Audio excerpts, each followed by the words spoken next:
నేను నిన్న మొన్న 3-4 వీడియోలు పెట్టినా కానీ ఒక్క షేర్ చేయలే. మీరు చిన్నపిల్లలు జాగ్రత్త, బాయిల కాడికి ఈత కోతారు, పల్లెటూర్లలో మెయిన్ జాగ్రత్తగా పిల్లల్ని చూసుకోండి అని నేను నిన్న మొన్న 3-4 వీడియోల్లో చెప్పిన. ఆ వీడియో ఒక్కరు కూడా షేర్ చేయలే. ఎందుకంటే ఈరోజు చూడండి, పెద్ద కొత్తపల్లిలో 3 పిల్లలు ఈత పోయి చనిపోయారు చెర్లవాడి. ఒకసారి ఆలోచించండి, ఎందుకోసం ఒక వీడియో మంచిగా సమాజానికి పనికొస్తుందంటే అది 10 మందికి షేర్ చేయాలి. వాళ్ళకు ఎవరో ఒకరు అవగాహన వస్తుంది. నేను ఆల్రెడీ ఎన్నోసార్లు చెప్పిన 3-4 వీడియోల్లో.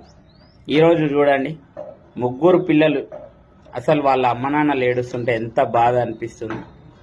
ఇప్పటికైనా జాగ్రత్త ఉండండి. పిల్లల్ని బాయికాడికి ఈతకు పంపించేటప్పుడు చాలా జాగ్రత్త ఉండండి.